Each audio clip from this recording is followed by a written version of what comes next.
Alright, and we're live. Is that how it starts? Hello, everyone. Welcome to the Hard Hitting Podcast. I'm Liam. I'm Andy. Well done, mate. You almost forgot your name. No, because I had to think for a moment. Yeah, fucking brain It's just slump. weird how you're saying hi, everyone. How many views did we get on the last one? Oh, I lost count. I went to check, but YouTube crashed. I think everyone must have been clicking on it. Oh, really? Yeah. So I remember sitting on like a number for like at least a week. No. It was just weird. Trust me, Kevin as well. You're looking at the wrong video, I think. Yeah, that's probably it. Nah, thanks for all those people all the fans that came back today. Yes. But hopefully we have a few new people coming in, listening today, just for a bit of a laugh and a bit of insightful talk. Very I'm insightful. sure. Truly insightful. Yes. That's why we deserve way more views. Like, I want to be humble about it. I just love how humble you are about it. It's good. Well, it's just unfair. Yeah, Like these other podcasts are putting in half the work and getting way more views.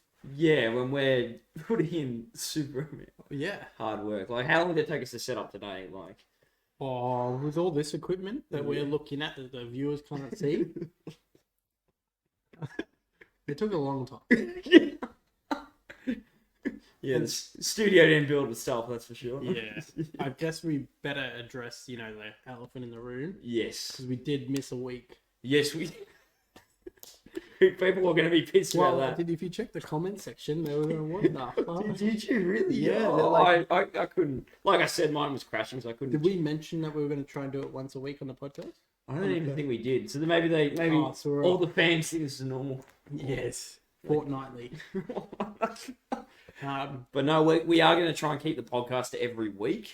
Yes. So we will be doing another one Monday. Just unfortunately, well, Andy got COVID, and then we were not kissing, but we were very close. Yes. And that's then how I don't know how it spread it, but I ended up getting it somehow. you definitely did. Yeah, I don't. Yeah. That's weird. Anyway, Anyway, we better move on from that. are we going to talk? Do we want to talk about COVID?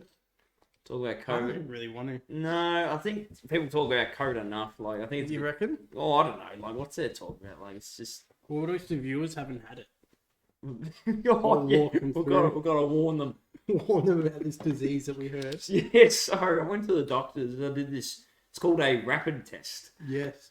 And then it came up positive. I thought I was pregnant at first. It turns out I actually had this disease called COVID. Yes. I think it's called COVID-19. COVID. Yeah, it's in French. Oh, okay. Coronavirus is like the scientific term, yeah. Yeah, but it's actually pronounced COVID. Oh, okay, my bad. No, it's all good. You don't know about it. Well, I did have it too, so No, but you probably didn't do any research. my one was probably worse than yours. I don't think it was. So. I don't know. How bad did you have it? We need to work out this out. Yeah, on a scale of 0 being nothing, 10 being the worst thing ever, probably like a 3. It was Really? fucked. It was fucked. A genuine 3? Genuinely, yeah, it wasn't that bad. Oh, what? Mine was like, I reckon the worst point was like a 7 or a 6. Like, it was pretty bad. Yeah, really, I didn't really feel like I had like one day. There was like one day in the middle where I just felt like so tired and like just dead. Yeah. But like I never really felt to the point where I was just like, oh my god, this is the worst thing. I had a period of like 8 hours where I think I had like 5 showers. Oh, I was so cold but so warm. Like there was different parts of my body that were like literally like shivering, and then other parts of my body that were like, get a fan on me, I'm boiling, and it was the worst. I mean, considering it spread to me, we're gonna be keeping an eye on this. I think it's good everyone that tuned in today. Yeah. Watch out for this. They can't get it though, can they? No. Oh well, I don't know. Just don't talk directly. Just if you got headphones, make sure they're wireless. Yeah. Yeah, don't make sure they're not connected to any. Mhm. Fuck, you're lucky we're here, guys. Yeah. Educate. That's why we don't have a camera on, No, in case. in case it's contagious. Yeah, that's right. Oh, Alright, enough with the bullshit, because we're hard-hitting podcasts. We're not Yes. bullshitting. I really wanted to talk about psychedelics. Oh, you actually did? Yeah. Oh, no. Because you brought it up, and then I was sitting in the car when I was driving around here, and I was like, yeah, look, we can even talk about some of our experiences if Alright. we wanted to. Maybe. Like, I Maybe. don't know what I want to say. Not really. No, we don't have to go in depth, but like, what is your thought on psychedelics in general? I have no fucking clue. Like, I'm just going straight up. The first time I did it, I'd never ever in my whole life been blown back by anything really ever, and this thing just tipped my whole worldview upside down. How's that? Because you do hear that a lot from like other people like doing psychedelics in like a safe, even medical environment or whatever. Yeah. You just hear them having a profound experience. Yeah, profound is the word. I don't know how to box it. That's my problem right now. Did you have an ego death? I don't know. I don't. One of our believe in mates it. did. I'm pretty sure. Yeah. A very big no. I don't know. I don't know how I feel about the whole ego death thing. Yeah, I think I don't know. Like I understand where they're coming from, but I think it'd have to be massive. Like I'm talking like, because I only know one case that I truly believe that he potentially had an ego death, and potentially ego death we mean like just everything you feel about yourself, like personality wise, thoughts, opinions. You just feel like it all just dies, and you just completely feel wiped clean. Like I think because the one thing, like there's a few things that I can gather from the experiences. Like one of them is similar to an ego death, but it's on a different scale. Like an ego death, I think is I like the analogy of a dead tree, like dead wood on a tree, and if it catches fire, it's just gonna incinerate. And if your whole tree is 90% dead wood, you're gonna have a big ego death. And if you've got a couple branches that you haven't dealt with, like 10% of your tree, you're gonna lose 10%. Like, and it's gonna like regrow in a sense, like it burns and regrows. And there's a lot of that like idea, I think, in the experience. Like a lot of you gets chopped off, and a lot of things grow, new things grow. okay, that's interesting. And I think that's just the scale of ego death. So if you're somebody that's a douchebag, like you're just somebody like you, for example. yes, Yeah. No offense, by the way. just make it clear. A lot of you gets burnt up, and then a lot of you is forced to regrow. Okay. And that's like the terrifying thing about it is like, but because people don't expect it, I guess. Especially they have no knowing of it. Like they might do research and go like, "Why have I felt this way or this?" Or like I was saying, I had one example of someone who actually went to hospital after having mushrooms. Yeah. And I remember they called. It was my brother, and he was like, "Oh yeah, I just don't know. I did research. I think I had an ego death. I just completely felt like." Wait, so your brother? Not my brother. His brother's friend. Oh, okay. Like, yeah, but and he was just talking about it in such a way because I ended up talking about it like a party. Yeah. And it was just so interesting how he's just like, I just felt like everything I believed, I thought I was, just all the world around me just died, and I just was reborn. He's like, it was the scariest thing of my life. I was freaking out going to the hospital, and I was just like, that's when I go like, you got to be careful. Oh yeah. We're dazzling with psychedelics, and like, I would say it's dangerous, but it's not dangerous in the way that people think it's. Yeah, I know. It's not like going like, oh, it's harmful. Well, I mean, it can be if you. Yeah. It can be like we're talking acid or something, but like we're talking mushrooms. Like it's just it can be too much, and it's like mentally. It's like you're strapped to a roller coaster, and there's just no hopping off the roller coaster. Well, I would disagree actually. You can hop off the roller coaster? I reckon you can hop off when you're in a group with friends because. I feel like it like the roller coaster keeps going, but it's like when you're with friends, it's like you're distracted. You're like, oh shit, what's going on around me? Like it just. But there's you can be so in it that there's no escape from it, and that's where I think if you get to a certain level, especially if you have enough, and especially if like you and your friends see you and you're like, oh, don't go near him. It's like you're gonna come home while I'm like freaking out on the couch. And you're just like, hey, heard this funny story, right? Just make it a little bit worse. But yeah, no, I don't have any clue what. Like I've been trying to grapple with the idea of it because I don't know what to make of it. Like literally at all. I think it's the next frontier of like human understanding. Okay, yeah, and that's where we kind of deviate our paths a little bit. Do you reckon it's not? Well, I don't think it's. Well, okay, so we'll try and divvy it up into categories here. Like, all right, let's find something to like base our thoughts on. So, like, before we even begin, everything's in your head, yeah? It's all biological, yes? Yes. Okay, I agree on that. I don't think I think I've listened to the argument that there must be a part of your brain that's accessing some sort of other wavelength that we don't normally have access to at normal consciousness. Yeah, I mean, you could agree, like, it's, like, to do with, like, especially, like, dreaming. I think Like- there's a huge link between dreaming and psychedelics. Yeah, and I think you're right. Well, because dreams are just a compromise of your feelings, experiences, situations, faces you've seen, especially because, fun fact, you cannot make up a human face. Yes. You cannot create a human face out of thin air. Like, I'm sure you could take parts of a human face you've seen and create your own face. Yeah, Potentially. in theory, potentially. Like, I mean, if you're just like on an artwork thing and you try to make something fucked up or whatever. But so even just that alone, does that apply to everything? Can a human mind create something absolutely new, or is it always gathering from other places? I believe it's always gathering from other places. Because if you think about it as a baby learns from like taking in its environment, learning the language of their parents. Like a baby doesn't just one day just sit up and go like, "Morning, guys." Oh, Yeah, and they know all the what's the word for when the way you pronounce words? They know all the. It's not the cinnamon. It's the way their tongue moves. So, like for example, they've got that built into them in some sense. It's just cutting down and. It's weird, yeah. It's like a predisposition biologically. Like they're just ready, and we're already going to psychology heavy stuff already. Is that heavy stuff? Well, not heavy, but I mean, like if you're a general viewer and you just want to hear some. Oh, okay. I don't know. I don't know where to like. Yeah, I get it. First, like my way of framing what psychedelics is, it's all in your head. Even that alone is like, what does that mean? Like to me, it doesn't take away any of the mysticalness. Like it still can be mystical even if it's all in your head. I agree. Like, do you mean mystical? Like the experience can be mystical, or there are mystical elements? Both.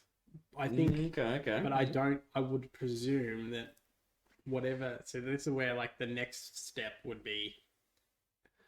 Like I don't even know where to go for it. Like the one thing that stumps me is what are the entities? That's my what's. Okay. We'll go back up a little bit. But so entities. Yeah. What are these supposed to be? I like you. You got a better breakdown than me. So what are these supposed to be? These entities. What do you mean? Is that like so? People have these experiences, and if you actually read about, if anyone just wants to feel free to go on Google, type up psychedelics and entities, you'll read a lot about people seeing an experience when on mushrooms, acid, or whatever of this thing, and people claim it to be extraterrestrial. So whatever it is, it doesn't. Like obviously, I'd love to know, but I don't even think we're at that point. See, I don't think there is Anything. Well, I don't think there's anything to unravel from that. Personally, I would say. I would love for someone to call me up and go like, no, we found something big. I would say it's big. I would say if an alien landed right there, and we could communicate with the alien, and the alien knew things that we didn't know, people would lose their minds. It would be in an hour, or the whole world would hear about it.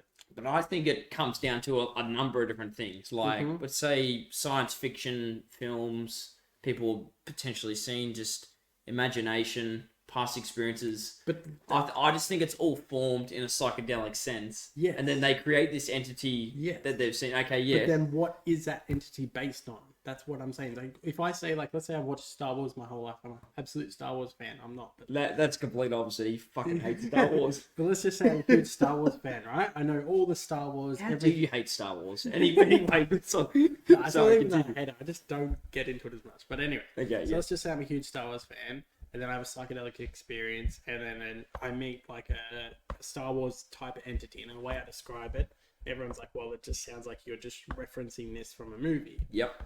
That to me doesn't. It's like that's besides the point. What my point would be is why is it that entity being disguised as a Star Wars entity? Like why is it? What is underneath the basis of that? Because, see, I think it could just be boiled down to something. I could just see it being a rather simple explanation. That's how. Like it might just be. They see this entity, like I might see Yoda as my entity. Yeah. And I go like, and then people go, "Why'd you see Yoda?" And I go, "Well, if I'm breaking it down, he said some interesting points about me. It could just be a guidance thing. It could be like me reaching deep down to my thoughts and things, wanting to grasp these ideas that I want to pursue, but I've been maybe pushing to the side, like I don't want to." But that's the ideas. That's what he's communicating. So what I would say, if it's Yoda, for example, what I would say is from like evolutionary sense, you've got a placeholder to put something that is akin to Yoda. And I would say Yoda as an archetype, because this is where I think archetypes come into it, is like And what is an archetype? like a reoccurring set of behaviors within a character. I'm not quizzing you. I'm just meaning like for like the viewers. I mean, For the like, viewers, yeah. just in It's case like a reoccurring, almost a character, but a reoccurring. I would say behaviors more so. So like So like Yoda would represent the wise old man, and you see the wise old man in Dumbledore. You see the wise old man in Gandalf, Lord of the Rings, great movie. So all these huge, great movies have these main characters that are representative of an archetype. Yes. And I would say those archetypes are more real on a psychedelic experience. Yes. Okay. And I'd say because those archetypes are built into you, that's why you experience it. Like I would say that's where the biology comes into it. Okay, so let's say you have a trip and you see an entity and it's Superman, for example. Yes, which is an archetype, but yeah. Yeah, but I mean, like, but so you see Superman though. I'm not trying to say like it's not an archetype, but like you see Superman there and he's like, oh, you gotta eat more vegetables, Andrew. Yeah. Yep. And you're like, oh shit, I saw an entity and like it's blowing my mind. Or maybe there's. But I still see that as just, you can boil it down. You get to the root of the thing. You find that little part we're not sure about. And you just go, oh, hang on. It's just us wanting to pursue goals maybe that we've been putting off. That's jumping too far. I would say the Superman is a placeholder, and the culture you grew up in just happens to represent it as Superman. So if you grew up in a different culture, you would have a different version of whatever. And I would say the entity is. Yeah, I agree. The Superman is an entity, is a archetype as well. Like Nietzsche came up with the idea of the Superman. Yeah, I know. Yeah, it's cool. So like it's an archetype that's within, like Harry's the Superman because he's the chosen one. But it's meant to be this everyman, like the man that's good at everything, the chosen one, It's been cool seeing the evolution of superheroes though. How in the 40s. Batman and Superman were fighting communists and Russians and all that. All because they were for propaganda. For kids. Kids would sit down and be going like, oh, it's so good, Superman, the latest comic, he kicked that Russian guy's ass. Like, that's what it was like. But like, the idea of the psychedelics is like, that Superman, it doesn't matter what he says to you. It doesn't matter what he looks like. What it matters is what it represents.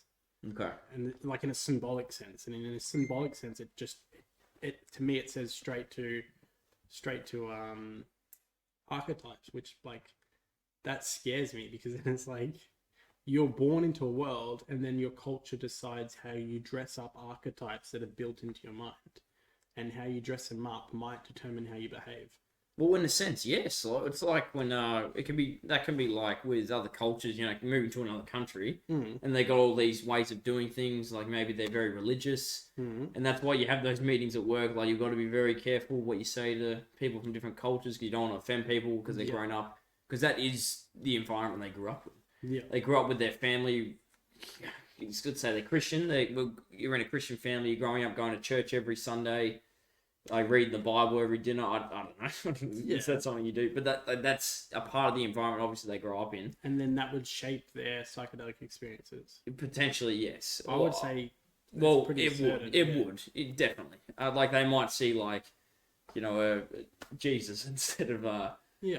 So like if Yoda be way less cool, but but like people see Jesus a lot in their psychedelic experiences. Like a lot of it. That's interesting. But a lot of them go to spiritual. Like that's where the mystical comes in. Because your mind jumps for whatever reason. It jumps to spiritual. It doesn't jump to like some arbitrary thing. It almost seems to commonly jump to mystical experiences. And do you think it's like this is something I've asked a lot of people when I get actually mixed opinions just about this little thing being spiritual, like believing in let's say crystals, like the mystic art, like doing the herbal therapies, when they kind of have the leaves and stuff, like they're cleansing your spirit type thing. Like I for one, I think it's pretty great. Like I think it psychologically prepares you. I think it's not necessarily for psychedelics, but they're pushing that a little bit to the side, but just keep talking. I was like, it's kind of like, so they have all these rituals and stuff, and I think it's actually a lot better for people that partake in these things, just because it's very, what's the word? It promotes being relaxed, being kind to others, like more or less. If you look more at or it from an less. evolutionary sense, are they relaxed because they've done it for thousands of years, and it's like built into them? And like when you do these types of rituals, it gets you to a state of mind where you're relaxed, and because that's where like the people who go spirituality, you can't run away from it. Like as a human, you're a spiritual being. You're stuck with those built-in mechanisms to think on a spiritual level. And I think that's true. I think that's why when something coincidental happens, your mind for a split moment, and I think everybody who's rational for a split moment, they go, "Oh, that was interesting." Like there was like, "What does that mean?" For a moment, they think, "What does that mean?" And even if they go, "No, that's it's just coincidence." But it could also be an influence from like media and stuff as well, because media is very prevalent. Like you see it in movies and stuff where like even as a kid you're watching like Peter Pan, like I remember watching that on the VCR. That should be a take. We're not even that old, but VCR, fuck, they weren't around at all. They were like out before, and I was still using one. Yeah, parents were tight asses anyway. But like I had Peter Pan, like in the window, Wendy's window open, like and then she's like, "Oh, how did that open?" Maybe someone was like, you kind of get these thoughts. Before I think you can even develop these thoughts patterns. Like, so then I might be a kid lying in my room, and I might see my cupboard like open a bit, and I'm like, "Oh, is there a ghost or something in here?" But I would say that humans have been doing it for the longest time. Like you got to look at this is like a good way to look at the idea of God, for example.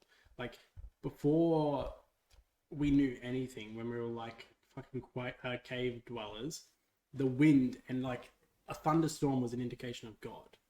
Like it was like today's a thunderstorm. We must have done something bad. God is just raining down on us. Yeah, we're talking like back in cave times, like cavemen. I don't think I don't even know. Did they worship gods back then? Oh, we've been worshipping gods for I think it's. I'm talking like back cave Stone Age area. Like I mean, like I'm leading from Stone Age onwards. Okay, yeah, got it. From Stone Age onwards, the word they didn't have a word. What year is that? Sorry, no, I'm kidding. We're talking like millions of years. Yeah. So it was last week. Yes. But up until like 50,000 years ago is when they had like the shamanic, like shamanism is the word, I guess.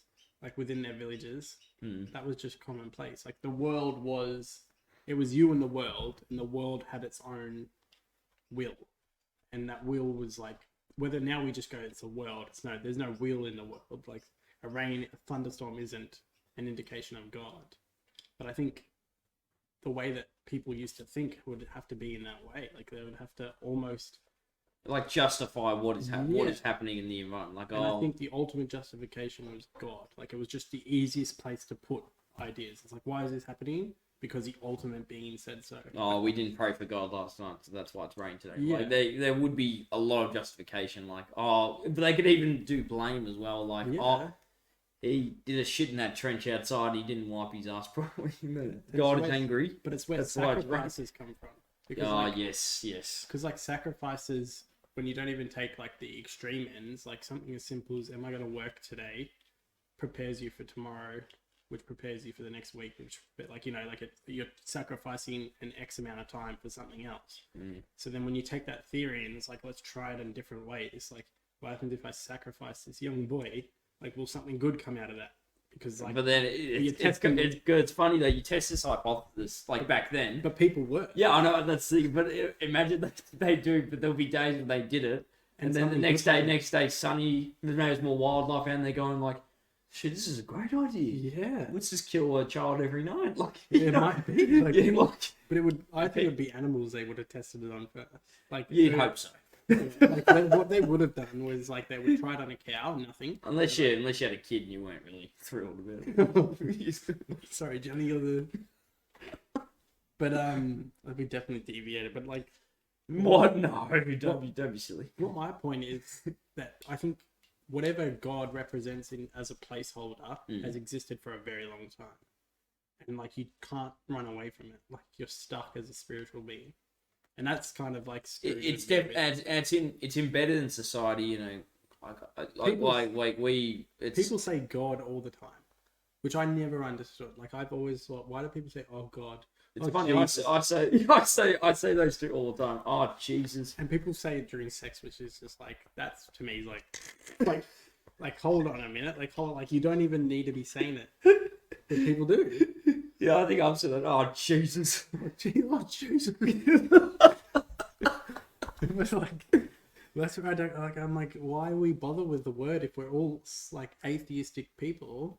Majority of us are. Why do we even bother to say it? Yeah, it's funny because it's like I know people that are atheists and they all the time they go, oh jeez, oh Jesus, coffee's not that warm, or like, you know, Not bad. they don't know what we're talking about, But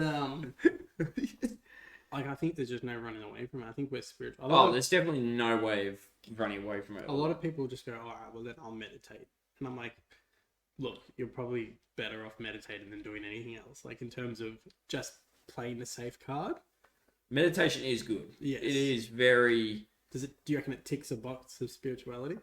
I think so. It's funny, not in the sense like people would argue against you and go, it's not spiritual because you're not worshipping a god or supporting a religion or being in that group, cleansing your spirits, whatever it may be. I've only done certain like units at uni about spiritual courses and like therapeutic sessions you can have and stuff. And I really want to go to one. I want to see a not a fortune teller. What are they called? It's like a psychic. So psychic. I'll be curious to go and see one to see what they would say. Like it'd be. I don't know what I feel about psychics. I don't think they're accessing some other worldly. I think they're just very good. Either if there is some truth to it, they're just very good pattern recognition.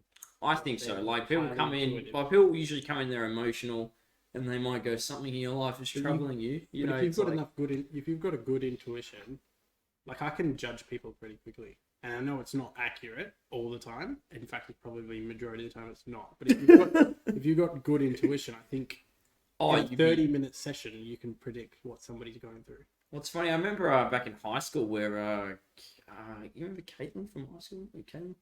Bug? Yeah. We'll blurt out the last name. I don't have enough fucking... don't look her up. We didn't even finish it, so yeah. Yeah, but I mean, and then we'll come back to psychedelics, we promise. No, I've got a good wrap around. Okay, good man. But he had this, so he just gave me this dice that had 6 symbols on it. Is this the magician part of it? Yeah, and he was going like, he was just doing basic tricks, and at the time, like, this is like year 10, and I was obsessed with magic. I love card tricks, and just, it was really just card tricks actually, but not really magician or anything, but I really enjoyed doing them. But anyway, so he said, put the dice up one side, showing one symbol, and then put it under my hat. So I was looking at the hat, like making sure, and I'm like, oh yeah. He put it under. He gets the symbol. He gets it again and again and again, 4 times in a row. And I remember just sitting there and I was like, you had a 1 in 6 chance to guess it every time, 4 times in a row. And it just multiplies each. And that's where I'm just like, no, he couldn't have guessed all of them. And to this day, I don't know how he did it. He did a lot of things that didn't make sense. Yeah. He hypnotized, and I don't know, we've talked about this. No, let's skip over that. Probably deviate from that. But so the spiritual thing. We can convert that into an ad. Next time on the Hard Hitting Podcast. Did he get hypnotized or not? So what was this loop around you were talking about? You're talking about I've forgotten it.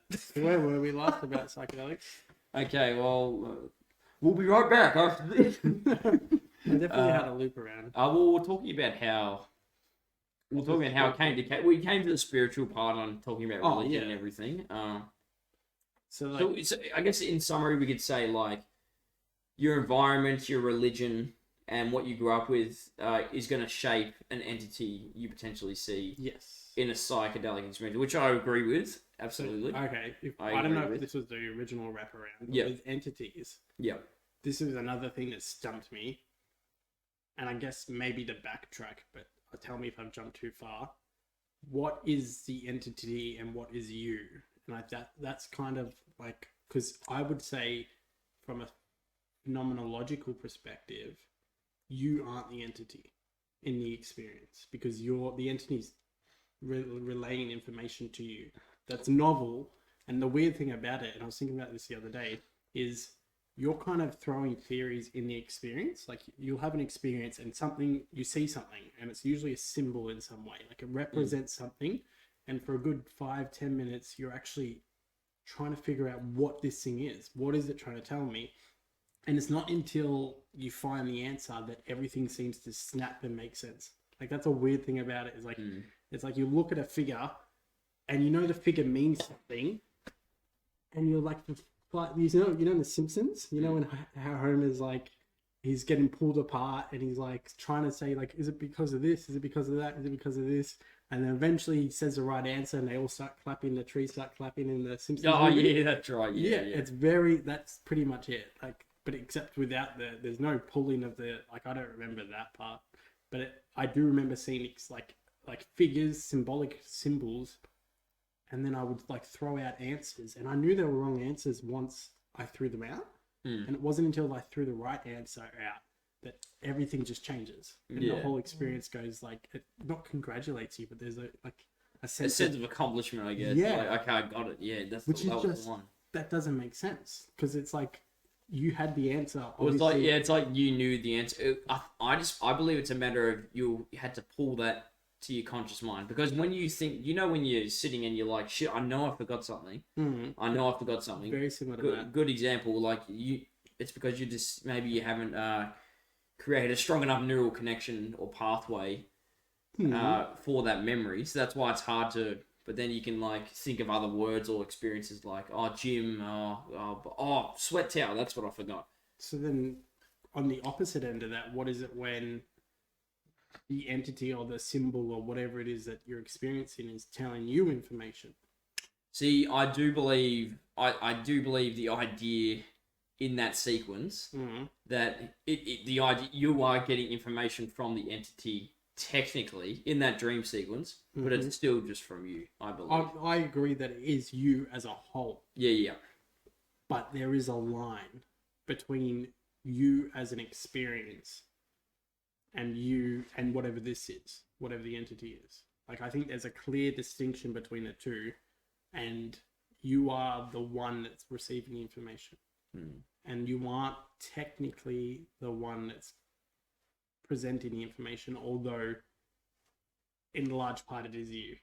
If that makes sense. So it's almost like you can navigate who you are as an experience on different levels of analysis. Yeah, okay. Yep. And when you're on one level of analysis and there's an entity that's kind of on a different level of analysis, it's almost like as if you're not the only conscious being in your brain.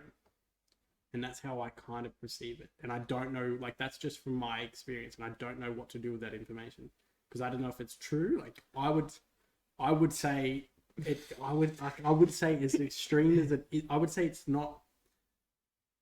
It's not. It doesn't sit right with me. Don't get me wrong, but there is something about it that also doesn't sit right with me. It's not this or that, but it holds up in a psychedelic experience. Yeah, like the logic when you explain, especially when you talk to other people that have had a similar experience, they go, "Yeah, I had the same. Yeah, the entity was telling me I learnt this." But I to me, it doesn't seem far fetched. It does seem far fetched in what we know today, but to me, it seems like the next frontier is like, is this a conscious being that understands the world and has its own perspectives on the world, or is it just? Even if it's just your imagination, that to me is not a good enough answer. Like it's just your imagination. You're not gonna like my answer, no. Obviously, I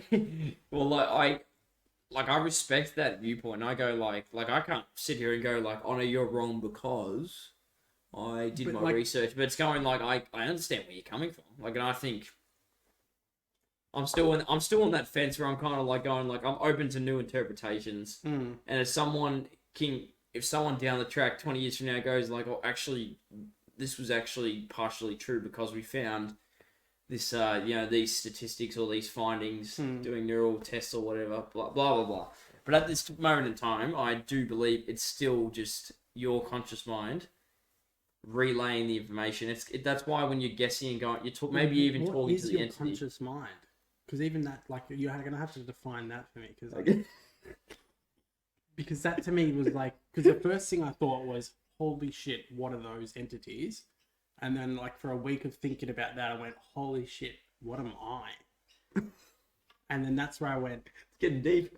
no, but like, Yeah, I know. that's just as worthy of a question. Like, that was because like you can justify that you are your thoughts, but then I would say, well, I don't know if I'm even your like you're not. I wouldn't even say. I think that's too much of a stretch. Okay, and that's fair enough. It's just the idea that the entity has a different, I guess, thought process or a different Perspective. Yeah, That was the biggest one. I think it's more. It's a potentially maybe it's another radical perspective you've had that you've just projected into this being, relaying the information to you. These thoughts you've already had previously, but maybe you've kind of washed them away, pushed them to the back of your mind, which we do. We put people tend to push their darkest parts to the back. But then like jumping to the extremes like DMT, which I haven't done, but people like I've done psilocybin, and psilocybin's the marijuana of psychedelics. Like it's nothing. Like DMT is the psychedelic, and people say DMT is like people specifically, and they've done studies on this. People have seen the same entities, which is like, that does mind boggle me. There is the same one. There's also evidence that there's telepathy, but I haven't looked too much into that. I don't know what to think of that, but the actual entities they meet seem so much more profound than anything I've met on a psilocybin trip, because they've said they've met entities that are so surprised. Because what was the entity? I think you did tell me about it. It was a jester or something. So the jester's ones that I've experienced, the one you've seen, I've definitely like the jester is just it's pretty common, but I've pretty much seen it every psychedelic experience. Wouldn't it be freaky seeing that? But there's something like well, I guess like you're like, okay, no harm can come to me, or is that where you're getting at? Like no, but there's no a reason why it's there. Okay. Like you're more interested in like working out why it's there rather than what it's capable of doing to you, because it. And you could take it, couldn't you? Like if you'd gone to a fight. No, I remember being like 9 foot tall, and I remember being like, it was just neutral. It wasn't interested in anything. It was just there, and I didn't know what to do about it. Like I remember I've experienced it so many times, and I still like I know it's something that I have to overcome. Well, because I've done mushrooms, but I've never had like hallucinations and experiences yet. I've only had like really intense, radical thought where I've sat down and had a booklet and I've been writing all my ideas and all these things, deep thoughts, deep dark thoughts, and onto pages and pages of paper. Literally could have filled a book. Yeah. But other than that, like, but looking around, I was kind of like really taking everything in. Like, I didn't actually hallucinate. It's probably because my dosage wasn't as Would high. you be open to hallucinating? Because I think that's what a lot of people Yeah, don't even understand. I would be. I'd be open to having a high dosage of mushrooms, to be honest, and just kind of like, because I feel pretty comfortable that I would be able to handle. You'd be fine. I think majority of people would be fine, but it's more to do with like the environment they're in, I think. And like just like you can just maybe like lock me in a cupboard. Yes. Like really small cupboard though, so I can't move. Yeah. So I can't. Something else that can shake as well. In a box. Yes. And then we'll get it on a crane, so that I can move it around like I'm on a roller coaster or something. Oh yeah. Because then I'll be. And then I can put it on top of like a fire, so it's hot underneath. It really lift the experience to new levels. Well, yeah. You gotta be open to new experiences. But the DMT stuff, I don't even know if I would ever want to try that. Like DMT to me is like, if I'm struggling to wrap my head around psilocybin, DMT is just like, because people see it so explicitly. And we're back. All right. You go. I'm not even sure if I've got my thoughts in order. Okay, maybe we'll take a break from psychedelic talk. No. You've started this, mate. You don't get to. I've opened the can of worms. Yeah. Okay. Let me try. Okay, yeah. You take a minute and get your thoughts together. I should say, get your shit together. No, yeah. No offense. I'm kidding. All right. But it's very interesting. especially studying before, like a bit of backstory on me, before I even studied psychology, like these thoughts I never had like at all really in high school. If we're going back to high school, like year 10. What thoughts in particular? Like I guess this thinking about the world around me, the environment, how it's impacted me, how certain friends I've had, or how people have certain friends and they kind of, like, I guess I kind of had like these in-depth thoughts about. Like, did you have existential thoughts? Yeah, Like the existence of life? Like, yeah, mate, like something, but nothing deep though. It was I all was just like, always- yeah. See, I could see you doing that though. Like, But I got one of our teachers, because we went to the same high school, but one of our teachers, he was obsessed with space and remember, Oh yeah. you know what I'm talking. Oh my god. And aliens as well. Oh, it was so because I remember one lesson. He, he was like, it was the start of the lesson. He's like, okay, we're doing a quiz, and then I told him, oh, I actually think I saw something last night. It was like a bright light and it flew across my room, and then he just went like, oh, come to the front. He told me to come to the front, and then he was by his laptop, and for the next 20 minutes, I was blowing off the quiz, and he was just showing me videos of. And you know, he gave me a headphone because we were watching a YouTube video. You got a headphone from a teacher? Yeah. At the time, it was badass. It would have been. Because everyone's watching me in the front, and I'm just there going like, wow, no way. And he was going, it's real. He sort of. He did tell us about the.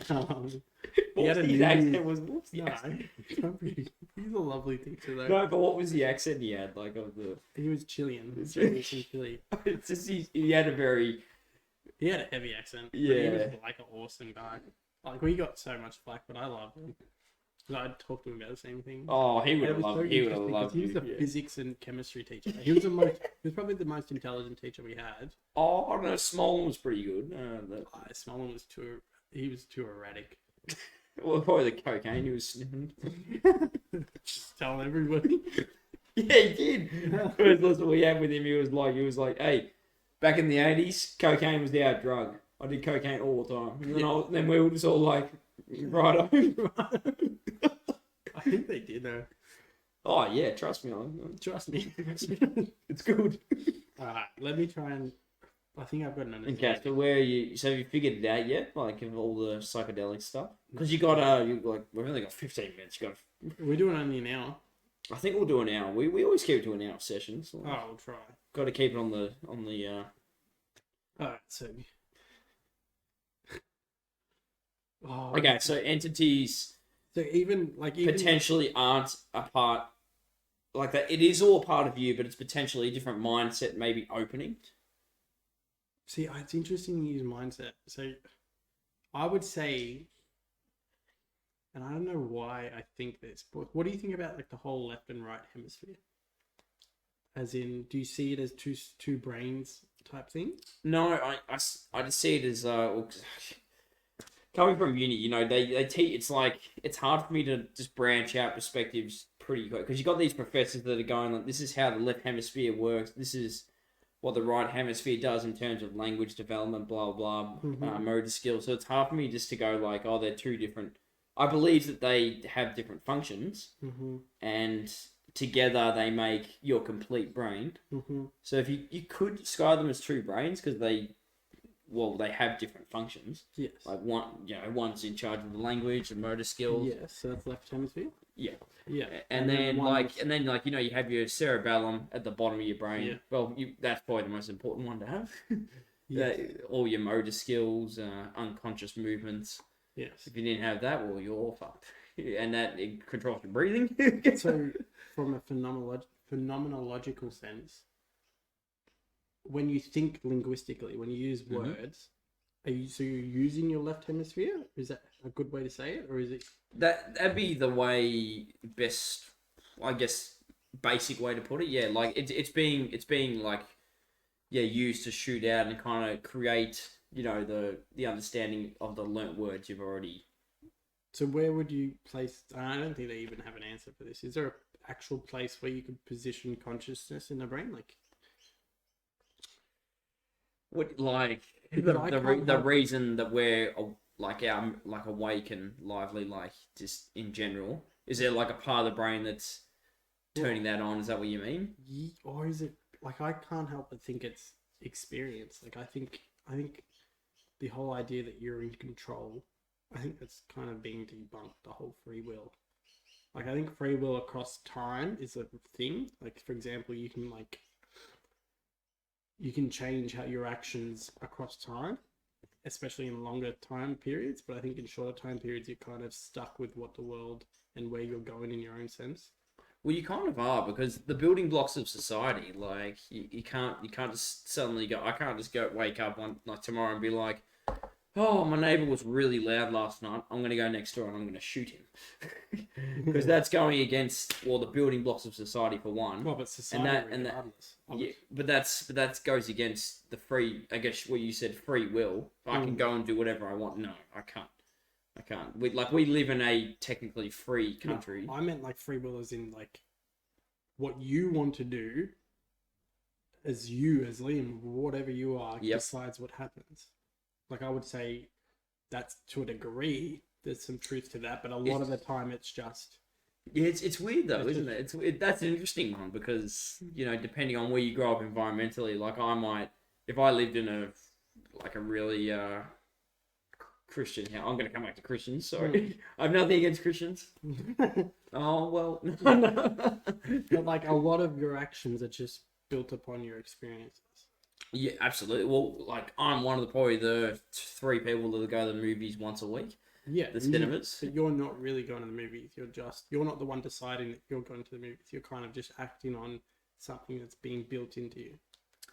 Yeah, and I guess it's very like well, you could argue that, like, that's what I'm saying. There's a lot of people that do. A lot of people go, there is no free will, and you're just acting on things like patterns that you've built into yourself. Well, I would actually boil that. That could come back to like addictions more. Yeah. If anything, but I think like experiences like this, like it's like I think on the day I go, what's something I really like doing, and I it's like I have if it's my day off, I have the freedom to choose what I find most pleasurable. Like to me personally, so I do think there's free will in that regard. Like I might go, it's a Thursday night. What would I rather do? Do I want to go out to a bar with my friends? I don't have any, so I don't know what that's like. It's just an example. Yeah, but like, or do I want to go to the cinemas? Like, but your choices of what you can do are actually very limited, especially if I leave it to just you deciding.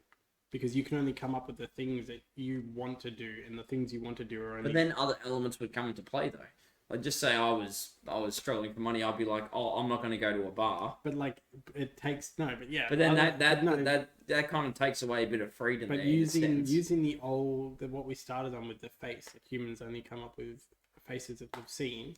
I think they only do behaviors that they've once experienced. So you can't come up with a new behavior. Yeah, and I agree with the idea. So you can't creatively it depends. That depends on the person you are as well. Because people I know that all they want to do is something new.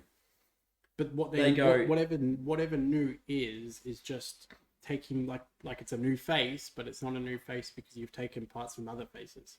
And whatever this new thing is, it's just an amalgam of other things. Like you're not really doing something. You don't really feel like you're really acting freedom and doing like what you want to do. Well, you convince yourself you do, and you're under the illusion that you do. Well, but then again, you could say it's under illusion, but if you're having these profound experiences, if you're having like a release of endorphins and dopamine, and you find this is so rewarding, I'm at the cinema, I'm having a great time. Like, what do you like doing? You got a day off. What's one thing you like to do? Like I might watch a podcast. No, wrong. No, but like, so you choose to do that because you're like, oh, that's pleasurable to you. Yes, but I don't think the choosing part of it is. I think it's almost like I do it because it's pleasurable, because it's been pleasurable, and the actual choosing of it is like it's. But that means some point in your life you would have to have discovered it and been like, oh, this is great. Because it's not like you discover something and you immediately go, oh, I immediately love this. Like, just say you sign up for a sport, we go and sign up for tennis. Yes. And you start playing, you're just like, fuck, this is dog shit. Yes. And then on your day off, you're not going to be like, oh, let's go for a hit of tennis. But I might. Like, that's what I'm saying. Like, it's not. But you're very but you're very unlikely to go. I had a shit time at tennis because you won't want to go back and play tennis. But it's completely like what I'm saying is it's not all in my control. Like it's under some sort of like it takes the environment. Like if you came and asked me and you said like in a nice way or I felt bad or if it was something like that, the answer is different. Like there's a lot of things that like are variables that are outside of just what I want to do. And I agree, but that means you're choosing to take these variables in. Maybe if you don't want to or not, I still think that's part of freedom of choosing what you want to do. Yeah. Because if you grow up in an environment, you're like, oh, I don't give a shit about other people's feelings. Then you'd be like, oh, I'm not playing tennis with you, like, you know. Well, so I would say the free will comes in what you choose to, the part of you choose to be. I think that's where the free will comes into it. I don't think in a sense that, like, I think, and even that is a push, because, like, if I get you angry, you're not even really choosing to be angry. You're kind of just triggered to be angry. Or if somebody suffers from anxiety and you put them in an environment where they're anxious. Yeah, like a crowded space or... Like, they're not choosing to be anxious. They're kind of just anxious. And they're kind of dealing with the anxiety. So is your point just making like we don't get to choose our actions most of the time? I think it's level of analysis. Like, you like, people, whoever you are, changes on level of analysis. Yeah. And then a lot of the time, whatever level of analysis you are consciously, you're just putting up with the rest of the other analyses. If that makes sense. So it's like if you're anxious in an anxious environment, I would say consciously you're suffering from anxiety, but the anxiety isn't you. And the level of that's where I like that's and it's sort of like a thought. You couldn't see, but I gave him a look.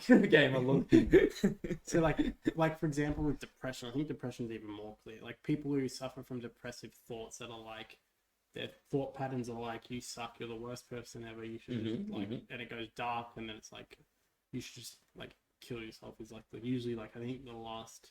Well, that's like that's getting like I guess that's like the tipping. So that's the point where you fall off the side of the cliff, I guess you could say, with depression. So then, if you were to get to that severity, applying my psychedelic model to that, I would say that you are the experiencer of thoughts that are negative, self-deprecating thoughts.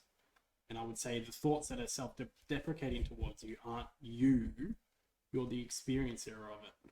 And I think that works really well when you're trying to like not understand somebody, but like it kind of takes away not the guilt, but I don't know. It's like when you tell somebody, I don't know if it's actually true, but if you tell somebody that those thoughts aren't you in a sense, like they're not the conscious you, they're not whatever you are identified as.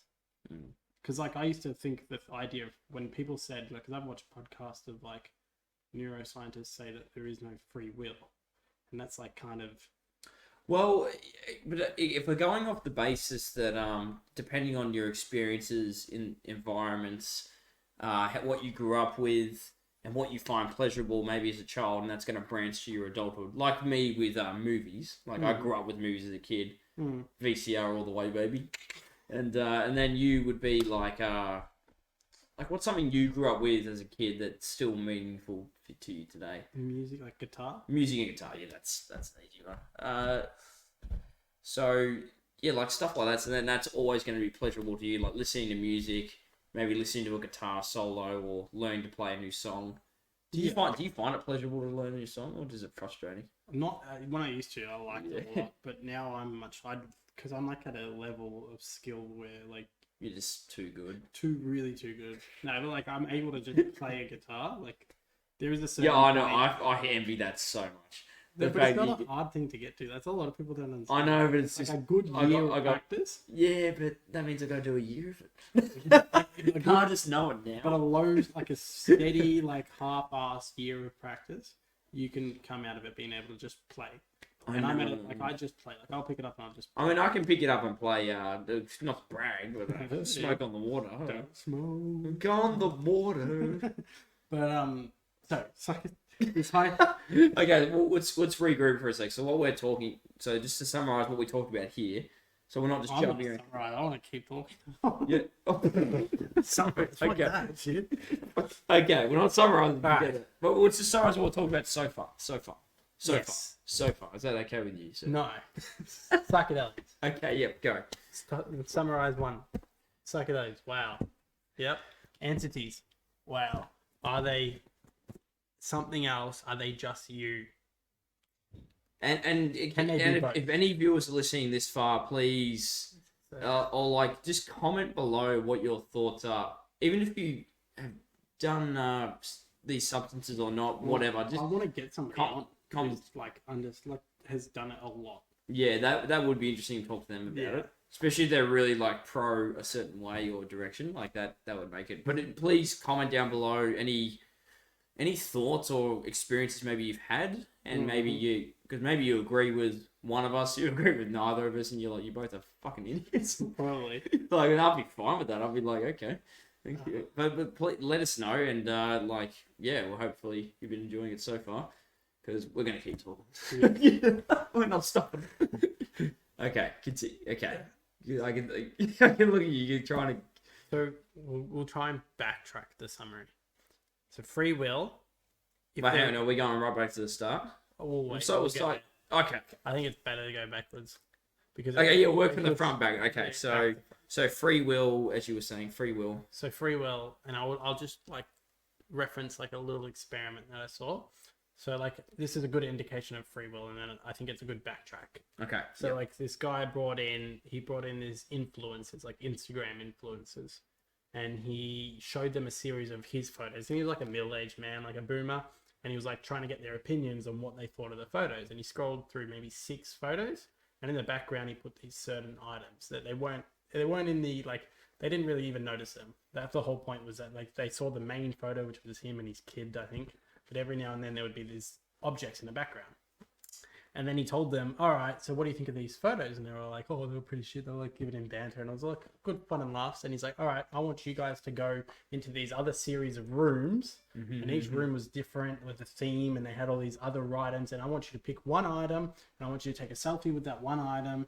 And then you're going to come back and we're going to review your images. And they all did it. Well, sorry, I first of all, I have read this experiment. Yeah, but it's good. So he comes back and he's like, "Oh, wow!" And they're looking at the photos, and all the items they chose were the items that they saw in the background.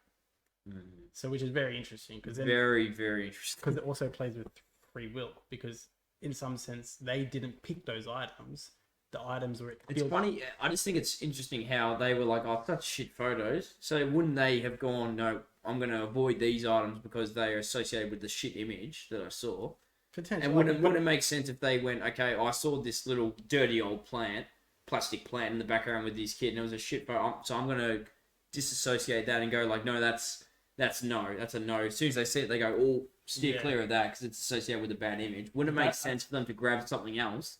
But that's the first thing that came to my head when I heard about that. I was like, well, my just thought was that how do you take that and then it's like abstract it to everything? Because that's how I just went like, how do you know that any decision you made isn't just something that's been influenced by you moments prior or years prior? Well, I think it pretty much is after we've discussed it. In a way, like you could argue if someone had a full, like, I guess, well, you argue a little bit like no free will, not completely, but like, unless you're somebody that, but even free will, like, so let's say you're the one person who doesn't pick the items. Maybe you're not picking the items. But what is free will? Like, what is free will? Like, is free will just saying like, okay, I'm going to do this today because I can? How can you even define free will? I think free will is it takes away. It's like a humanistic, like it's like this idea that you are different from animals. Like you are somebody that is capable of doing things on your basis, separate from how an animal is just acts on instinct. But we are animals. We do act on instinct. We do act on instinct. But the problem is, depending on the society you live in, you're going to abide by those rules. Like I was saying society, before, regardless. Society is just environment. Yeah, but that's so crucial though. Your environment is a part of it completely. Like I said, I can't just walk out and go like, oh, I'm just going to go rob that place. You're a product of your environment. Exactly. I'm not going to walk down the street and go like, wow, that's a really nice watch. I'm just going to walk in and steal it. Like it's like no, I immediately go, oh no, I can't. Free will stopped in a sense because I'm going to get arrested. I might go to jail. I wouldn't because I get away with stealing it. Yeah. I'm pretty good. But that's the point. Like I guess in a sense, if you go off that basis, you can actually just go, well, there is no free will in a sense. I think free Like- will is a tough one, and I think whatever But even if you're a unique person that can wake up every day and go, I'm going to do this today, I feel like doing this, so I'm going to do that, because that's my free will, because I don't need to work or I don't need to provide, so I have the free will to do whatever I choose. It still could be argued, no, he's only doing those things because he found them pleasurable when he was 5 years old, sitting in front of the TV. Yeah. I'm trying to say you're wrong. No, I'm kidding. I'm kidding. I'm kidding. I think it's very similar to the facing. Like, you can't really produce anything novel. And the people that do produce things that are novel are really just gathering patterns from other perspectives and putting them in one. So anything that seems like free will is just like high level pattern recognition. But then, so that's one experiment about the free will. But then also, like, to jump again, and I think you said, when I said the environment, you are a product of your environment. Everything you're seeing right now, everything that everyone's seeing when they're watching this, what they're listening to, is inside their head. Like, it's not actually here. Like, it is there, but what your experience is seeing is just in here. Correct. Mm-hmm. Are you then, if you are something that is also inside your head, like you are a product of your own, like your own brain activity, are you what you see, what you experience? Like, are you technically everything, like in a weird way? Like, yeah? Yeah, I do believe, this is interesting. Because, have you heard of Plato's allegory of the cave? Yes. Yes. So I don't know how I came to the same conclusion on that without even knowing anything about it. And I came and I told you about this. Yeah, I remember. Do you remember linking the two things? Why didn't you say anything? Because I had no clue. Because my theory was, you take in information, so like sight, we'll just deal with sight, because that's like, everything else is like, it just gets too complicated. Light hits your eyes. Yep. Your brain must project that image somewhere. And then not only that, your brain must interpret that image. It does, or especially when you're growing up, we're going back to like when you're a baby and stuff, and you actually have to learn a few things like object placement. So like a baby might, when you have like a toy in front of a baby, maybe say 3 months old, you're shaking the toy and then you hide the toy behind your back. The baby, it doesn't have the knowledge or the capacity to understand the object is still existing. It's just behind the parent's back. They would actually think, that's why they might start crying, because they're like, the object's gone. Yeah. It's gone. It's vanished. Yes. That's why the parents don't act, it's like, oh, it's gone. So what my point is over time we slowly learn that, like, okay, there's physical objects around us. yes. I can't put my hand through this because that's a solid object. Yes. So as you're growing up and you get to, I think it's like 6 months, and then you're able to understand, like, okay, it's when a baby starts crawling around and going like, oh, I can't just knock my head against this because that's a solid object that I've already perceived and checked. And my brain, it's like your brain's created a 3D map as well. Yes. Which is very, very cool. So, but you're also the experiencer. Don't you dare point at me. No. Your brain creates a 3D map and it experiences the 3D map. Yeah. Now, so they're two separate things. Correct? Because, like, you are the experiencer of this world that we're looking at right now, but you're also the producer of this world that you're looking at right now. Well, because the light hits your eyes and then your brain goes, and it does it really accurately, so that's why it's like, you don't second guess it. No, absolutely not. And that's why there's no distortion as well, I guess. Until you have psychedelics. And then, no, this is where it gets interesting, because Plato's allegory of the cave, because they were doing psychedelics back then. A lot. No, they weren't. They were good people. They were good people. We didn't know until recently, which is like blown our minds, because they said some weird things that we're like, what are they on about? Like, that's just not. But I want a lot of things. Yeah. But so, like, Plato's allegory of the cave, it just lasted till, like, it's still like, I looked into it, and like Schopenhauer really looked up to it, and he was like 200 years ago. But it was like, I'll explain it because it's probably best. So Plato's allegory of the cave was, besides the second half, the first half was, it's like man is strapped inside a cave, bound down, looking at a wall. And on the wall is shadows of figures that we cannot see from a light source that we cannot see. and all we see is the shadows on the wall, and we perceive the shadows on the wall as reality. And that is, to me, that once you have once you give that person in the cave like a psychedelic substance, the things that are producing the shadows on the wall communicate to the person looking at the shadows on the wall.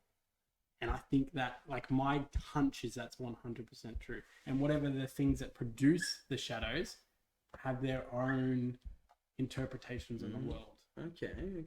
And I would say that when your world starts shaping weirdly, and like you're on a psychedelic experience, and like you start visually distorting the world, once you pay attention, the distortions become patterns, and the patterns relay information from the entities. The entities are producing the images. Like, Okay, so you believe these entities are producing these patterns in these psychedelic experiments? Entities is a hard word, because entities suggest that they're like controlling you, or they're like living beings. Yeah, that's which right. I think is a jump, but I just don't know what other word to use. Like, entities, it could. I just see them as like they can't talk, they can't produce linguistic information to you in a sober sense, because it's just that, like, for whatever reason, when you're sober, there's just no way of them communicating you directly. But when you're on a psychedelic experience, they're much more articulate. They're much more advanced in the way that they can communicate. And when they distort the world, they can distort it into a shape. They can distort it into an entity. Okay. So what is the purpose of these distortions or patterns? Is that what you want to find out? I would rather, my question of it would be, it's like a thread. At the end of the thread, whatever is at the end of the thread is what I'm concerned with. And I think my like, I don't even know if it's a fear, but my fear is that at the end of the thread is God, or something that represents that. And I think we're tugging on a thread. Like, if I'm going to take a really nihilistic perspective on it, it would be people that have these similar thoughts and stuff. Just comes back to our religious beliefs, experiences, and how we go, oh God, we had a good day yesterday, so that's why God's giving us more animals. I feel like this thread that people want to follow, you included, sorry to say, that we're going to get to the end of that thread and be like, oh shit, there's nothing there. But if there was any place that the thread would, because you could say the universe. Not to say, okay, but I do fear that everyone's going to do all this research and all these findings and be like, okay, so there actually isn't nothing there. It was just all in our head because we had too much distortion drugs that have warped our perceptive. If it was pure distortion, you wouldn't see the patterns. And people, like, I'm telling you right now, you distort your brain enough, some patterns come through. It's almost like you lower the signal of what reality is, like this, because this is just information. It's just light reaching your eyes. Mm-hmm. Once you distort that and you allow, but these are real solid objects, like the couch we're sitting on. Well, is a real object. Schrodinger's, what is it? Schrodinger's cat. Like, you can't, like, I don't know how the physics works for this, but look it up. But it technically isn't. It's not that it's not there, because it's there, but it's not there as in what we see. Is that's not fact. The fact is, whatever's there is we don't know. But the fact that we perceive it and we know it's there is a fact. That's Schrodinger's cat. So yeah, just like, have you heard that? I've heard of it, but I don't think I'm not really familiar. So it's something like Schrodinger has a cat. He puts it in a box. There's a timer in there, and not a timer, but like a 50-50 chance that the cat dies from a gas. But it's like, so you put it on, close the box up, and there's no way we can know the cat's dead until we open the box. And while we don't know, the cat is both dead and alive. And it's not until a human experiences it, or something experiences and understands that the cat is dead or alive, that the cat is dead or alive. Okay. And it seems to be that way. That he says that the physics adds up to that being true, because the physics suggests that, like, things are only yes or no when something experiences it. And I think it backtracks to this idea that light is both a wavelength and a particle, and it's only when we experience it that it's either or. Okay, well, going off that though, but the fact that we can experience it, and we're getting the light into our eyes, and we can, we have enough pupil dilated so we can see these objects. Mm-hmm. That makes it real. Well, it makes it real because both of us share this couch. Like, it's real enough to be practical. But whether or not it is objectively real, we can't know, because we're only through our experiences can we define it as real. But what about other animals that can define it as But real? you can't tell. What a dog sees it, or not loose, she won't walk on your floors. But But just say a dog comes in and you go, okay, come up here, bud, and he goes like, he jumps up on the couch. jumps up on the couch and he lies down because he knows, he sees us sitting on it. We're always relaxing. And he goes, oh, it's a comfy couch. He sits on it and goes, oh, But that means that's there's comfy. three That's beings. comfy. There's 3 beings that experience it. So we're just basing it on what these 3 beings report to be true. Like, there's no. But I think there's a. But I agree. There's an objective world, and Yeah. there's a factual objective world. But what we perceive it, even if it is technically this couch is what it is, and it's this objectively true. The fact is, we can't know because we're only the experiences of it. And that I can kind of agree with. Like, if you had like some alien fly down and like rocks up in the house, and you go, come sit on our couch. But and only it the goes, alien would. There's no way to produce an instrument that verifies that this is here without our experience of the instrument. what about feel and touch? But feel and touch is just sensory as well. So it's not like But then that means you you're can not actually actually feel. touching this either, because there's actually. I know if you're going into that, but okay, let's not make it too So complicated. if you were in a simulation, right?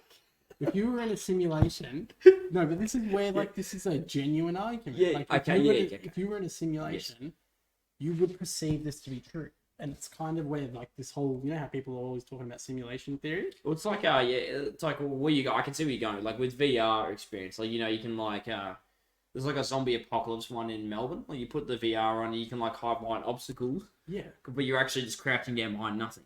Like there's no Yes. obstacle there. But I guess what I'm trying to say is the sensory part kind of.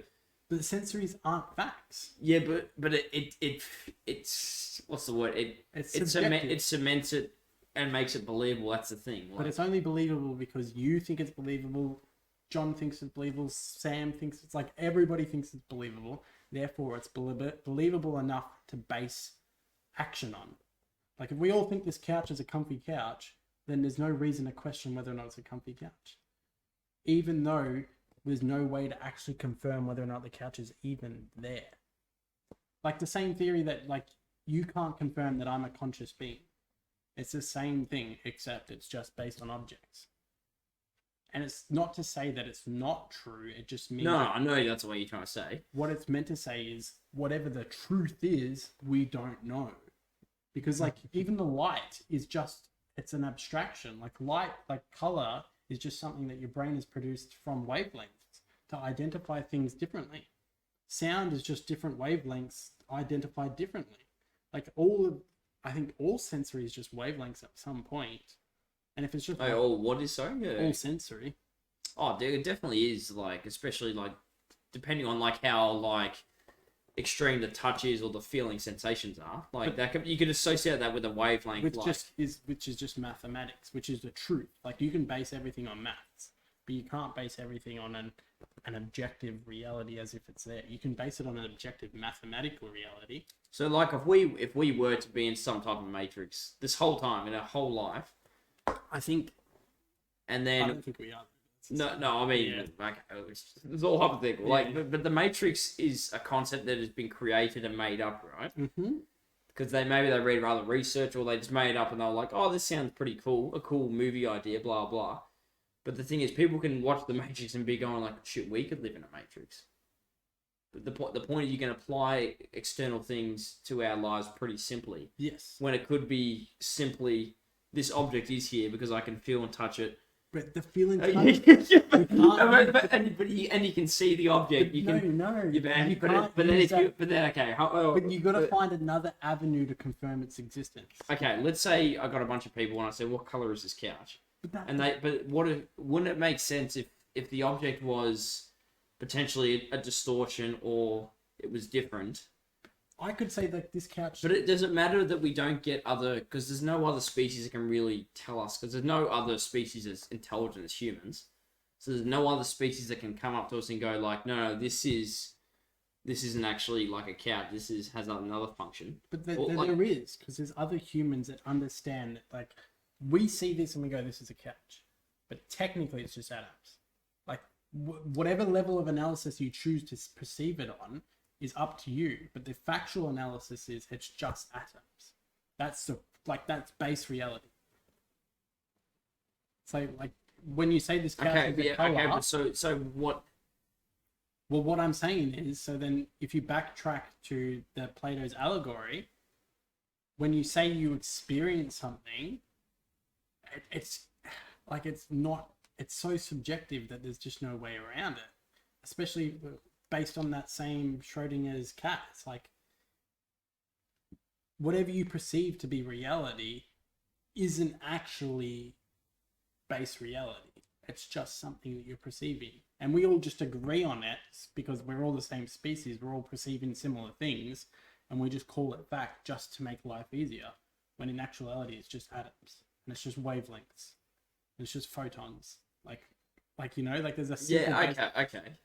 So what was the point of this? Well, the point of it is that if you take the Plato's allegory of the cave and you say that both of us we're strapped and we're looking right now at reality and we're going, this is reality, when in actuality reality is being produced by our brain,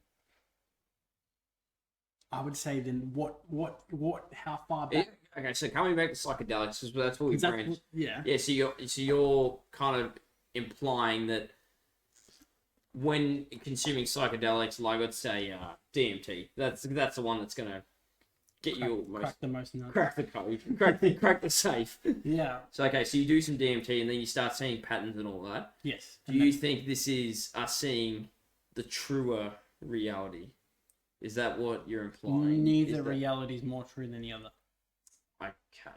It's just this one's evolved. I've evolved as a human species. Yeah, because we have grown smarter, more intelligent, and over time we've been able to perceive things more clearly. Well, that's it. Like, we perceived light at one point. We were a point where we're a fish and there was a darker bottom and a lighter top. Not me. I was living in Australia. That's just me. Sorry, inside joke, that one. But with Plato's allegory of the cave is your brain is producing reality for you to experience. And I don't see it as any other way. That's why when you experience reality, we all just say it's fact. Because it's just easier that way. We don't question the production of reality. And then when you have a psychedelic, whatever it is that's producing reality can start relaying more information to you. And that's where I go, what is it that's producing reality and relaying information to you? Because it seems to have some sort of intelligence and especially it has sophistication.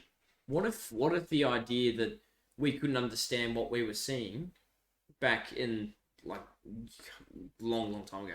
What about the fact that we couldn't understand what we were seeing because we were still not evolved yet to understand the items that we can create and use? So like, just say we saw a tree like 5,000 years ago, it might just be like a bunch of like unillustrated bits of like this might be one solid object. Yes. Like we can't go off to maybe go like, oh, there's all these bits of bark connected to it. We can actually pull that off. We had one eye, so we had no depth perception. That's right. Okay. So going off that, yes. Couldn't you argue that it was all actually there, but only up until now we're able to articulate and see it for what it truly is? Yes. All right. Let's pause on that because I'll tell you this. What if there is more to reality that we don't have the sensories to understand?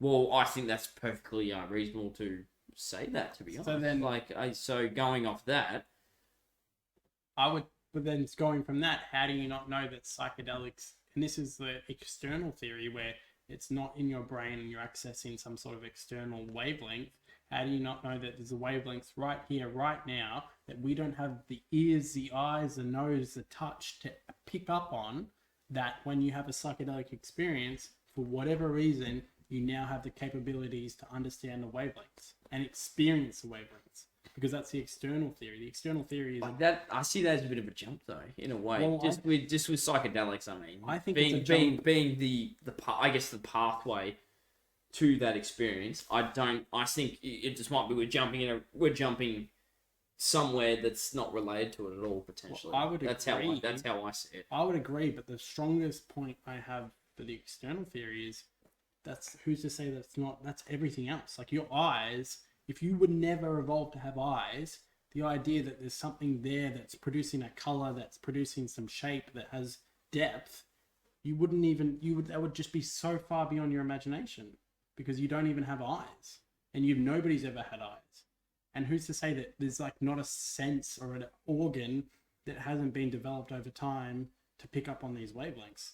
And isn't your brain just dealing with the wavelengths that it gets transmitted to it? Like that's all it is. Yeah, well, that kind of is true. Like, but I guess that's why we haven't gone to maybe we entity right here chilling with us. Well, no, yeah, I get what you. We wouldn't be able to tell. Yeah. Okay, so that's what are you guys talking about now? And perhaps it knows we're here and we don't know what's there. But I would suggest, if the external theory is correct, I would say there is something in this reality that doesn't even know we exist and we don't know it exists. And you take DMT and you see it and it see, you have. I can agree to a point, but as soon as that, I just don't believe psychedelics is, I guess, the key to unlock this door. Oh, it's the key. It is the key to unlock something, that's for sure. Whether or not it's a door, I don't know. But it is a next I will agree that it's a key to unlock maybe internal thoughts. We haven't even gone to the therapeutic side of it either. Next week on Holding in Podcast. I think we're gonna have to summarize a bit now. I think all right. Because we did we go on a tangent? Did we? No. I'll let you guys comment if we went on a tangent. Leave a like if we went on a tangent. Can you pin where it was? Because I'm trying to figure it out. We listened to the recording. We can't seem to find where the tangent went. All right. Well, before we even summarize, okay, we'll end on how do you suppose? Because it's purely subjective. That's the one. Okay, we're gonna rule 2 minutes each for this last question. All right, 2 minutes each. Yeah. So just talking fast. Since it's purely subjective, how do you think people go forward in unraveling whatever this mystery, large or small, it is? Look. Because that to me is like that's something that could stump this whole idea. Because I think the current research that is being practiced at the moment is actually viable. Like they're doing a lot of testing with mushrooms, DMT in safe therapeutic environments to kind of record, observe, and try and get a broader understanding of what these experiences entail. Maybe these entities that are being discussed, if they differentiate between people, between men and women, age groups, people older, like that's a lot of information to take in. So I think my advice would be don't go home and, if you're listening to this, don't buy a bag of mushrooms and go like, oh, let's see what these guys were talking about. Let's see if I can have a...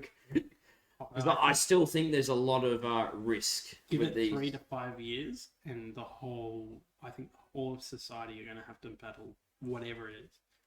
Okay. And that's interesting because to a point I do agree that there's a lot of things, especially in this society, like when dopamine's literally in the palm of your hand, like a dopamine injection, I guess you could say. Your phone dings and then you're like, oh, yeah, we do.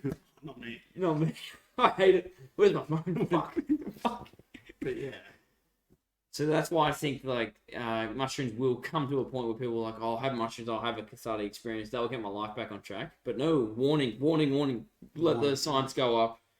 Don't just do it on a whim and go like, oh, it'll be good, I'll have an experience. Like you could actually see some quite confronting and scary things potentially. Not to say everyone does, but especially if there's parts of you that you really don't want to address or talk about. I would say the biggest thing, and this is from personal experience, I think if you've got a psychiatric problem, that like a genuine like disorder,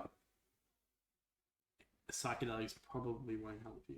No. But if you've got a psychological knot, so to speak, like a psychological little twist in your personality or whatever, I think it's probably more likely to help you. But I think if you're if you're psychiatrically in trouble, it's not going to help you. Like, I don't think if somebody's got like, take an example, like an intellectual disability, I don't think you give them psychedelics and they're going to fix like I think there are some problems that this just it wouldn't even help. Like it would be like it might be a great experience, you might enjoy it, but I don't think it will necessarily. It's not a problem. It's not an answer to everything.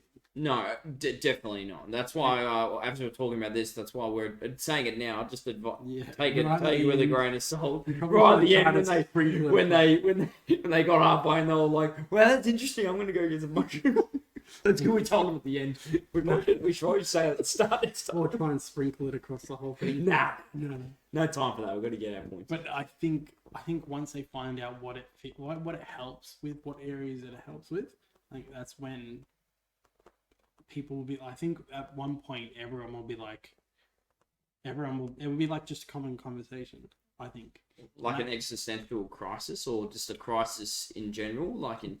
I think a lot of people at the moment it seems like the average person. It's like I'd say it's 1 in 3 have done it.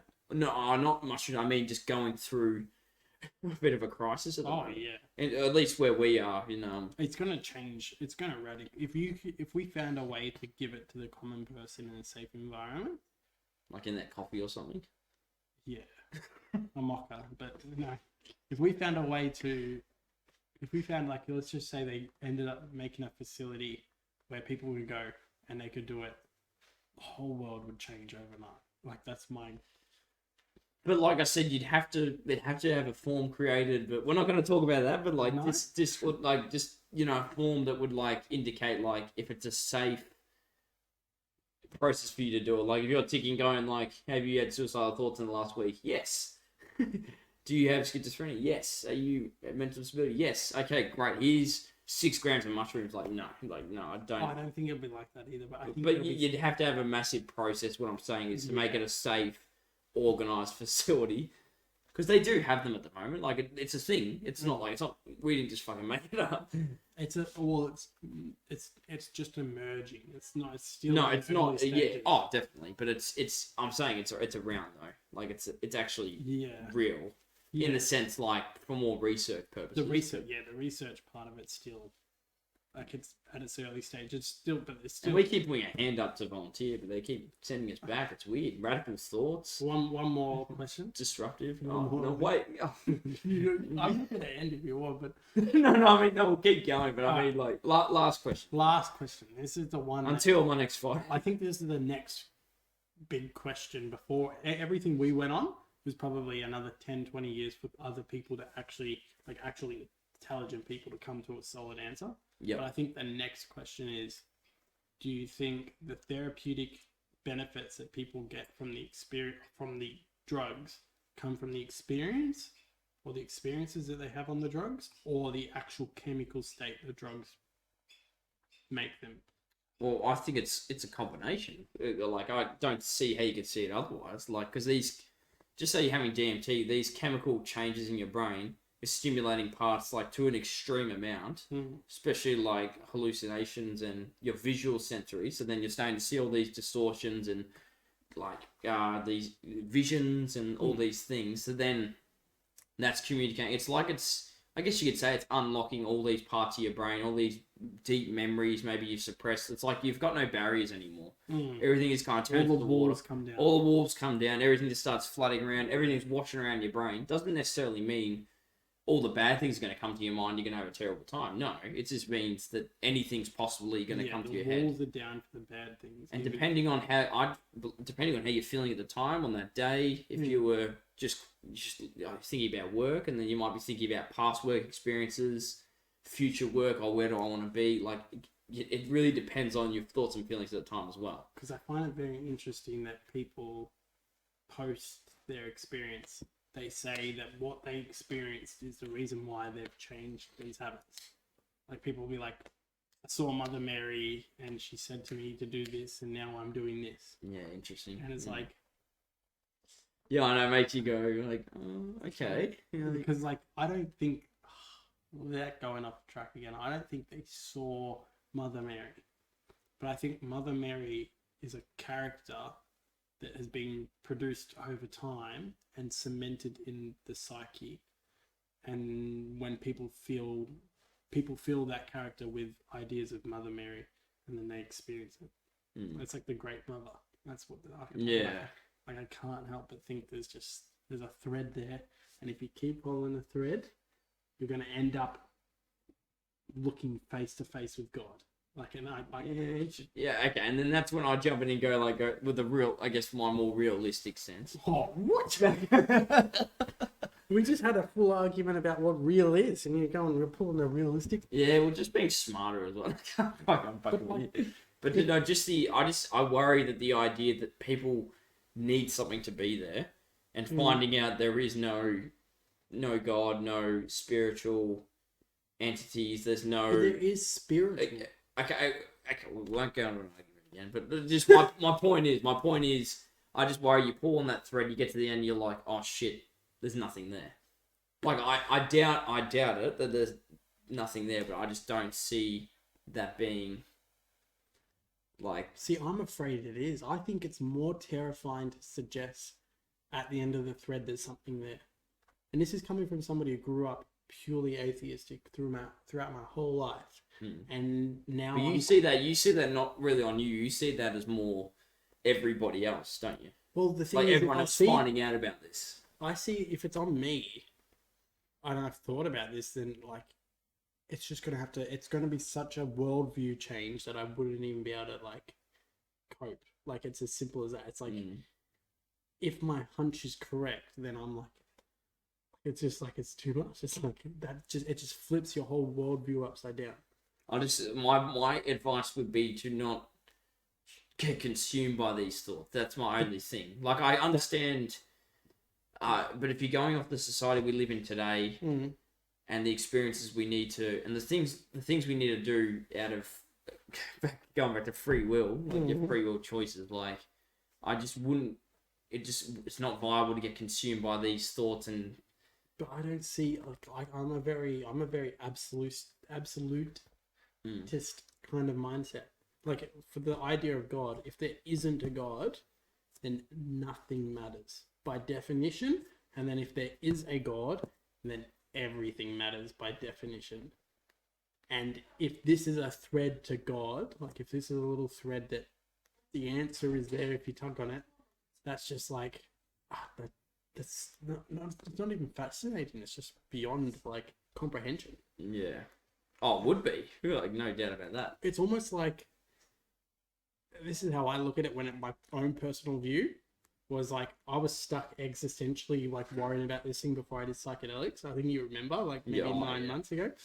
And it's like there's a problem. Like I look at it like a mathematical thing. Like there's a problem, and I don't even have the equation to solve the problem, let alone the answer. I did a psychedelics. I got the answer, and now I'm like, how the hell what's the equation to answer that? But how are you sure that's the answer though? Well, that's why I'm stuck. Like I'm not sure. Like I would love for somebody to either come along and go like, there's something there that's very interesting. Yeah, but how can you be sure that that's just not their subjective experience though? That's the thing. But that's what I'm saying. Like it's so messy and it's so hard to tell what is going on. That's when I just get my scientist brain comes in and goes like, no, it's just it's a culmination of people's subjective experiences being influenced by these drugs, and not to say like, oh, it's all bullshit and babble, but I mean, I just think it's more simple than people make it out to be. Whether or not there's a simple answer, that's besides the point. I think it's. I just don't think we're at the capacity to actually find out the answer. That's the problem. I think it's going to be an evolutionary thing, potentially, like we were talking about before. That seems to make more sense in the next 200 years, 300 years. We're going to develop some new biological mutation. And they're going to discover it in like new babies or something, or new children. You know, something that's going to be able to help this understanding of the molecules or these wavelengths, and maybe they can actually perceptually. That sounds like you're making an argument for the external theory. But that's like, it's an example I'm trying to say. Like that, I mean that would be, in my mind, more believable and reachable than this psychedelic thread. That's all I'm trying to say. See, but then like you could argue then why is it when people have psychedelics that they even experience these things in the first place? Unless it's a human capacity. I think it's just the distortion from the drugs that they're in. So it's like it's that, a or glitch. that, or Like, that's it's not meant to not happen. really a glitch, but it's like when it's like you can argue like how come when I take mushrooms compared to DMT, the DMT is more of an intense experience. Or like LSD. For me, LSD was much. Yeah, okay, but why is it more of an intense experience? Because I think it's function on different parts of your brain. But I guess, but it's more the intensity of the drug itself. Well, the drug is the determining factor. Yeah, that's right. So if you do DMT, which is the most intense out of all of them for a psychedelic experience, then that's going to warp and it's going to make you see more than you bargained for compared to mushrooms. So I do think it's just really the drug that's just but then creating what I'm this. saying is, what is the biological basis for that drug to even work? Like, you could argue that... Well, if it's been around for that long and humans have been taking it for as long as we can remember, it could be... This idea of being spiritual could simply just come down to maybe it could be a comfort drug. It could have been something they've done for so long because it's like it brings people together, makes them... What I'm saying is they had the capacity to do that and it was triggered by the drug. So then, like, let's say you've never experienced happiness in your life. Your brain has the capacity to experience happiness despite you never having that feeling. And the same thing goes for psychedelics, I believe. Like, you've got the way of initiating a psychedelic spiritual experience without the drugs. It just so happens that these drugs happen to trigger that. And if your human experience, and they know this because they've done the studies on it, people have reported spiritual experiences. And if you take them as true and actual and it's happened to people, and they come back and they say similar things that what psilocybin experiences give people, what's the corollary to the two? And if like people have like had near-death experiences where they say they've had like spiritual experiences from that. People have died and said they've had like the ego death and stuff, yeah. Yeah, and it's like, okay, so is that the link? Is it something akin to when you're near death that you're able to go to this state, or you just have mushrooms? Because that's what they called. This where we can end on in Greek mythology, not in Greek mythology, but in Greece during ancient Athens time, they had a town called Eleusis, I think it's pronounced. And I'm gonna butcher this quote, but I wish I might. It doesn't matter. Don't look at it. It's fine. Look. It's something like we're not going to judge you. Before you go to Eleusis, when you have the psychedelic experiences, you die before you die. So when you die, you don't actually die. And it's said in Greece, and it sounds so beautiful because it's. God, he butchered that. That was the idea. Like you had these psychedelic experiences to die before you die, so that when you die, you don't die. Yeah. Okay. And it's like, that's like, if it's all true, and that being human has the capacity to experience something spiritual, whether or not that spiritual thing is just a psychological, phenomenological nothingness is besides the point. I think like the first step is whether or not it's not even if it means something, if it's like, it's just working out what it is. Like the first step is just. Yeah, okay. I understand where you're coming from. And then if people's lives are better when they think it's real, then what? Like that's where you're like, because I think we're gonna have there'll be a new wave of religion coming up in the next 10 years. Well, I think there is. It's called the LGBTQ plus community. But they're just. Yeah. But yeah.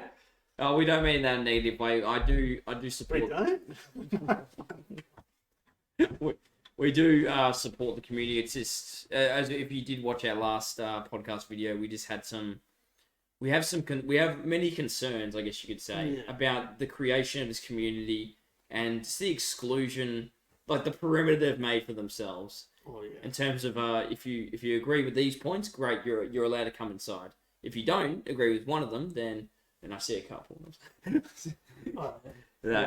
think we'll wrap it up there. No, thanks. Maybe. Yeah. So another question. No, sorry, no. We're gonna have to chop this up. No, it's fine. Anyway, no, if you stuck around, good on you. Thank you so much. Really appreciate it, because I understand this can be a bit of a mouthful too, especially when we're both throwing like ideas on top of ideas and on top of each other, and then I'm going, hang on, then I'm flying to another side of an argument. I have no clue. But it was good. It was a good. But we always really enjoy this stuff. I know it's only our second episode, but if you did enjoy, consider leaving a like. Even just no, do they still rate on YouTube? Rate. Like if you give it 5-star? No. Like, rate, and subscribe? God, how old are you? Jesus. Get on the Internet Explorer, type in YouTube. When you're on Firefox next, look up YouTube. www.youtube.com. Don't forget the .au. Well, that's not every country. It's only Australia. Shit. Oh, shit. Somebody's coming. All right. Okay, thanks again, everyone. And this is Liam. Andy. Goodbye. See ya.